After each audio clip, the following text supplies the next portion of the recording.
بسم اللہ الرحمن الرحیم۔ السلام علیکم۔ جماعت پنجم، سبق نمبر 8، میری پہچان ہے تو، مشقی سوالات 5 تا 9۔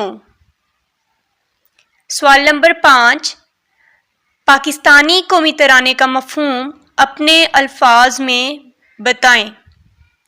قومی ترانے کے پہلے بند میں حفیظ جلندری جو کہ شاعر ہیں اس قومی ترانے کے، اپنے پیارے وطن پاکستان کی خوشحالی اور ترقی کے لیے دعا کرتے ہوئے کہتے ہیں، اے پاکستان کی سرزمین تجھ پر خوشحالی کا سایہ رہے، یعنی اے ارض پاک تو خوشحال رہے، اے ہمارے خوابوں کی تعبیر خوبصورت ملک کبھی تجھ پر مشکل وقت نہ آئے، تیرے اندر بسنے والے لوگ ہمیشہ خوش و خرم رہیں، ان کا ہر قدم ملک کی ترقی، بقا اور خوشحالی کے لیے اٹھے۔ شاعر حفیظ جلندری کہتے ہیں کہ میرے پیارے وطن تو مسلمانوں کے بلند ارادوں کی یادگار ہے، تو ہمارے اسلاف کی مقدس امانت ہے، بزرگوں کی مقدس امانت ہے جنہوں نے بہت ساری قربانیاں دے کر یہ وطن حاصل کیا، ان کی بات ہو رہی ہے۔ اے پاک وطن، اے پاک سرزمین، کبھی تیرا تقدس پامال نہ ہو، تو اہلیان پاکستان کے اعتماد کا مرکز بنا رہے، میری یہ دلی دعا ہے کہ تو دنیا کے نقشے پر تا قیامت رہے۔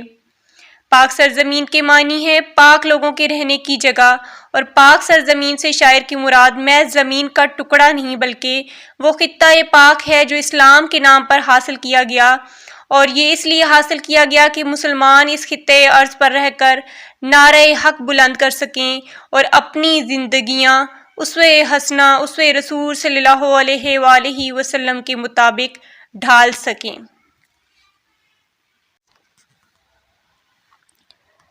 سوال نمبر 6 ہے، خالی جگہ میں مناسب حرف لکھ کر لفظ بنائیں اور لغت میں ان کے معنی تلاش کر کے لکھیں۔ پہلا ہے آئین، خالی جگہ یہ دال تے، اس خالی جگہ میں آپ 2 نقطوں والا کاف لگائیں گے تو یہ بن جائے گا عقیدت، اور عقیدت کے معنی ہیں اعتماد، پیار، یقین۔ پھر دوسرا ہے شین گاف، خالی جگہ تے ہے تو خالی جگہ میں آپ فے لگائیں گے تو یہ بن جائے گا شگفتہ، اور شگفتہ کے معنی ہیں تر و تازہ، کھلا ہوا۔ پھر اس کے بعد ہے میم ہے بے، خالی جگہ تے تو خالی جگہ میں بے لگائیں گے تو محبت بن جائے گا، اور محبت کا معنی ہے پیار۔ اس کے بعد ہے گھا فے، خالی جگہ پھر گھاف ہے پھر واو ہے تو خالی جگہ میں آپ لکھیں گے تے کا حرف لکھیں گے تو یہ بن جائے گا گفتگو، اور گفتگو کا مطلب ہے بات چیت۔ سب سے آخر میں ہے لام، پھر زال، پھر خالی جگہ پھر زال، اور خالی جگہ میں آپ چھوٹی یہ لگائیں گے تو یہ بن جائے گا لذیذ، اور لذیذ کا مطلب ہے مزیدار۔ اب باری آتی ہے قواعد کی، تو چلیے قواعد سیکھتے ہیں۔ سوال نمبر 7، دیے ہوئے الفاظ کے اعراب کو مد نظر رکھتے ہوئے اس طرح جملے بنائیں کہ ان کی وضاحت ہو جائے۔ تو الفاظ ہیں دل، دل، گل، گل، تیر، تیر، کشتی، کشتی، ملک، ملک۔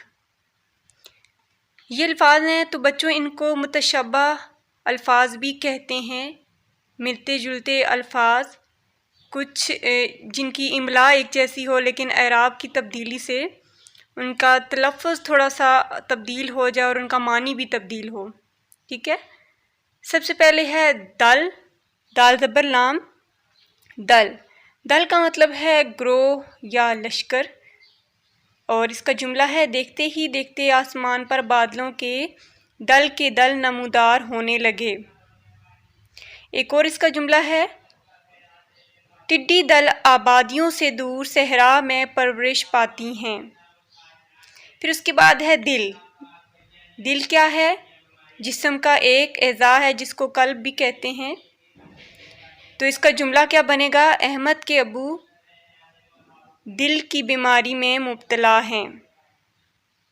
اس کے بعد ہے گل، گل کہتے ہیں پھول کو، اور اس کا جملہ کیا ہوگا؟ بہار کے موسم میں باغ میں طرح طرح کے گل کھلے ہیں. اور اس کا متشابہ لفظ کیا ہے؟ گل. گل کہتے ہیں مٹی کو، گیلی مٹی، چکنی مٹی، گندی ہوئی مٹی. جیسے آپ ڈو کے ساتھ کھیلتے ہیں نا، ایک ڈو ہوتی ہے، کلے ہوتی ہے، اس طرح اس ٹائپ کی مٹی. اور اس کا جملہ کیا بنے گا؟ گل بازی میں اسکول کے تمام طلباء نے حصہ لیا اور مٹی سے کھلونے بنائے. ٹھیک ہے. پھر اس کے بعد ہے تیر. اب تیر کیا ہوتا ہے؟ تیر ایک آلہ ہے جو کمان میں رکھ کر چھوڑا جاتا ہے، جنگ میں استعمال ہونے والا ایک آلہ ہے. ٹھیک ہے. اس کا جملہ کیا بنے گا؟ پرانے دور میں دشمن سے مقابلے کے لیے جنگوں میں تیر کا استعمال کیا جاتا تھا یا تیروں کا استعمال کیا جاتا تھا. اور اس کا متشابہ لفظ ہے تیر، یعنی کہ تیرنا، عبور کرنا. اور اس کا جملہ بنے گا کشتی پانی پر تیر رہی تھی اور اونچی اونچی لہریں اس سے ٹکرا رہی تھیں. اگلا لفظ ہے کشتی اور اس کا متشابہ ہے کشتی. کشتی کیا ہے؟ ایک سواری ہے لکڑی کی جس میں بیٹھ کر آپ پانی پر سفر کرتے ہیں. کشتی کا جملہ کیا بنے گا؟ اللہ تعالیٰ نے حضرت نوح علیہ السلام کو کشتی بنانے اور اس میں اپنے گھر والوں کو لے جانے کا حکم دیا. ٹھیک ہے. اور کشتی کہتے ہیں، کشتی ہوتی ہے پہلوانوں کی لڑائی. ٹھیک ہے. بہادر لوگ آپس میں جو لڑتے ہیں بغیر ہتھیار کے، اس کو کشتی کہتے ہیں. اور کشتی کا جملہ کیا ہوگا؟ پہلوان کشتی کے لیے تیار نہ تھے لیکن سارا گاؤں کشتی دیکھنے کے لیے اکٹھا ہو گیا. ٹھیک ہے.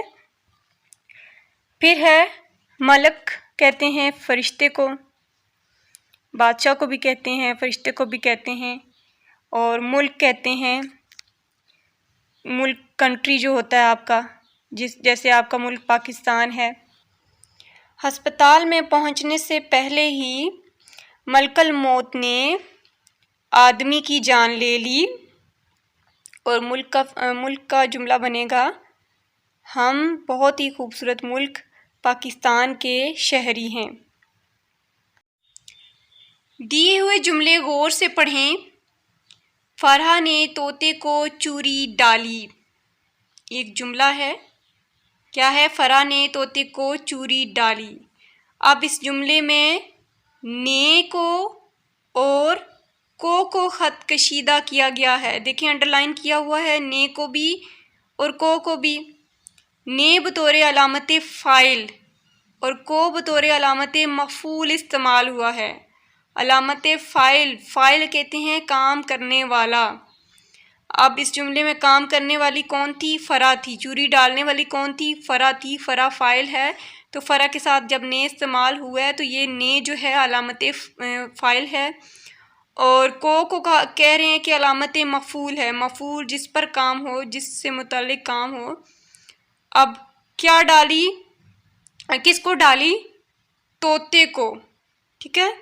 تو یہ علامت مفعول ہے. علامت فاعل نے بتاتی ہے کہ فرحہ فاعل ہے اور علامت مفعول کو بتاتی ہے کہ طوطا مفعول ہے. ٹھیک ہے. اب سوال نمبر 8 ہے علامت فاعل نے اور علامت مفعول کو استعمال کرتے ہوئے جملے مکمل کریں. احمد نے جاذب کو سلام کیا. یہاں پہ پہلے احمد فاعل ہے تو اس کے ساتھ نے آئے گا. اور کس کو سلام کیا؟ جاذب کو. جاذب کیا ہے؟ مفعول، تو اس کے ساتھ کو آئے گا. ٹھیک ہے.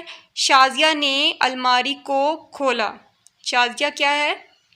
فاعل، تو اس کے ساتھ علامت فاعل نے آئے گا. اور الماری کیا ہے؟ مفعول، تو مفعول کے ساتھ علامت مفعول کو آئے گا. ماریا خالی جگہ سبق یاد کیا. ماریا نے سبق یاد کیا. رضا نے باجی کو پھل پکڑائے. شاگرد نے استاد کو نظم سنائی. عادل نے اپنی کتاب کو کھولا. یہ اس طرح سے خالی جگہ پر کر کے آپ جملے مکمل کریں گے. سوال نمبر 9 ہے دی ہوئی پہیلیاں درست تلفظ اور روانی سے پڑھیں. بعد ازاں انہیں بوجھیں اور جواب دیں. 1. منہ کھولا کیا شکل بنائی، شکر کیا وہ جب بھی آئی. جی ایسی کیا چیز ہے کہ جب وہ آتی ہے تو آپ کا منہ کھل جاتا ہے، عجیب عجیب شکلیں بننا شروع ہو جاتی ہیں، لیکن اس پہ آپ اللہ تعالیٰ کا شکر ادا کرتے ہیں کہ شکر ہے وہ آئی، تو کیا ہوگا؟ جمائی، بالکل۔ دوسری ہے چپکا بیٹھا بور کرے، تھپڑ مارو شور کرے۔ ایسی کیا چیز ہے جب چپکے سے بیٹھی ہو، چپکے سے ہو تو ہم بور ہوتے رہتے ہیں، لیکن اس پر جب ہم تھپڑ مارتے ہیں تو اس کی شور سے انجوائے کرتے ہیں؟ بالکل، ڈھول۔ تیسری پہیلی ہے شیشے کا ہے ایک مکان، اندر لوہے کا سامان۔ ایسی کون سی چیز ہے جو باہر سے تو شیشے کی ہے لیکن اس کے اندر لوہے کی چیزیں ہیں، لوہے کا سامان ہے جو کام کرتی ہیں؟ تو کیا ہے بچوں؟ Bulb, very good. چوتھی پہیلی ہے دیکھی ہم نے ایک مشین، کھانے پینے کی شوقین، جب چاہو وہ کھولے پیٹ، اس میں لے لے ہر چیز سمیٹ۔ ایسی کون سی چیز ہے جس کے پیٹ میں کھانے پینے کی بہت ساری چیزیں وہ سمیٹ لیتی ہے، کھانے پینے کی بہت شوقین ہوتی ہے لیکن ہے کوئی مشین؟ جی ہاں، فریج۔ تن کی پتلی سر کی موٹی، ہلکی پھلکی قد کی چھوٹی، سر پٹکے اور تیش میں آئے، اگلے شعلہ آگ لگائے۔ تو اس کا جواب ہے دیا سلائی۔ ایک گھر کے دو ہیں لڑکے، روزانہ دکھاتے کھیل، کبھی نہ ان کو لڑتے دیکھا ایسا ان کا میل۔ تو یہ دو لڑکے ہیں چاند اور سورج۔ سوال نمبر 11 کے لیے الگ سے ویڈیو بنائی گئی ہے جس کا لنک باکس میں موجود ہے۔ ویڈیو کو لائک کریں اور یکساں قومی نصاب کے مطابق ویڈیو لیکچرز دیکھنے کے لیے اس چینل کو سبسکرائب کریں۔